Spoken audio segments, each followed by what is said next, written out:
सध्या सगळीकडे बॉयकॉट मालदीव म्हणून हे ट्रेंड करत आहे आणि याच्या मागे नरेंद्र मोदीचे हे फोटोज आणि मालदीवच्या मंत्र्यांच्या मनामध्ये असलेली hate. Even ministers, they insulted the Indian Prime Minister, called him names, used words like clown, terrorist and puppet of Israel. मग ते हेटचं कारण काय आहे, मालदीव आणि भारताचे रिलेशनशिप कसे आहेत आणि भारताने मालदीवला अनेक वेळा मदत करूनही मालदीवतले मंत्री भारताला हेट का करतात, हेच आजच्या व्हिडिओमध्ये आपण बघणार आहे.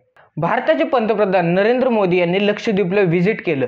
व्हिजिट केल्याच्या नंतर तिथले जे फोटोज होते ते त्यांनी सोशल मीडियावर अपलोड केले आणि त्या फोटोज सोबत त्यांनी हे कॅप्शन टाकले की जर तुम्हाला ॲडव्हेंचर करायचं असेल तर तुमच्या ॲडव्हेंचर लिस्टमध्ये लक्षद्वीप हे ठिकाण नक्की ठेवा. यामध्ये कोठेही मालदीवचा आणि मालदीवच्या कुठल्याही पर्यटन स्थळाचा इथे मेन्शन केलेलं नव्हतं, पण मालदीवतल्या मंत्र्यांनी हे चुकीच्या पद्धतीने घेतले आणि भारताला आणि नरेंद्र मोदीबद्दल अँटी इंडिया स्टेटमेंट्स वापरायला सुरुवात केली, ज्यामध्ये त्यांनी नरेंद्र मोदीला क्लाउन, इस्रायलचा पपेट असे काही शब्द वापरले. तर मालदीवच्या अजून एक मंत्र्यांनी इंडियाबद्दल हे स्टेटमेंट वापरले की लक्षद्वीप मालदीवची बरोबरी कधीच करू शकत नाही, त्याचबरोबर तुम्ही आमच्यासारख्या सुविधा उपलब्धच करू शकत नाही आणि तुमच्या डाऊनफॉलचं सगळ्यात मोठं कारण असेल की तुमच्या रूममधून येणारा तो वास.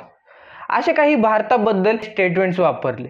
मग भारतातले लोकांना ते हर्ट झालं, भारतातले लोकांना ते सहन झालं नाही आणि मग ट्रेंड झालं बॉयकॉट मालदीव. यामध्ये मोठमोठे सेलिब्रिटी पासून आम लोकांपर्यंत सर्वजण या ट्रेंडमध्ये सामील होते आणि हे आपली एकता दाखवतं. पण प्रश्न हा आहे की मालदीव भारताला हेट का करतं आणि याच्या मागे कारण काय आहे.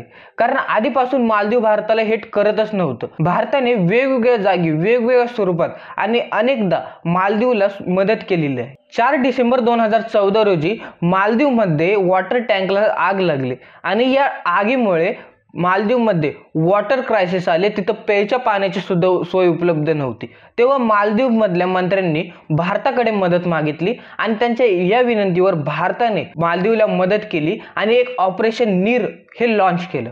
या ऑपरेशनच्या तहत भारताने मालदीवला 1000 ते 1200 टन पाणी सप्लाय केलं. एवढंच नाही तर भारताने कोविड काळामध्ये मालदीवला 1 लाख कोविडचे डोस गिफ्ट म्हणून दिले. 2018 ते 2022 मध्ये मालदीव मधले अनेक रहिवासी, अनेक लोक भारतामध्ये त्यांनी व्हिजिट केलं आणि ते फिरायला किंवा काही कार्यक्रमासाठी आले नव्हते, तर त्यातले 86% लोक हे भारतामध्ये उपचारासाठी आले होते, म्हणजे दवाखाना करण्यासाठी आले होते. आणि एवढंच नाही तर मालदीवमध्ये आता जेवढे डॉक्टर आणि जेवढे शिक्षक आहे त्याच्यातले 30% डॉक्टर्स आणि 20% शिक्षक हे भारताचे आहेत. असे अनेक मदती, त्यांच्या संकटकाळी त्यांना भाज्या पाठवणे, त्यांना अन्न पाठवणे, असे अनेक मदत भारताने मालदीवला केले आहेत.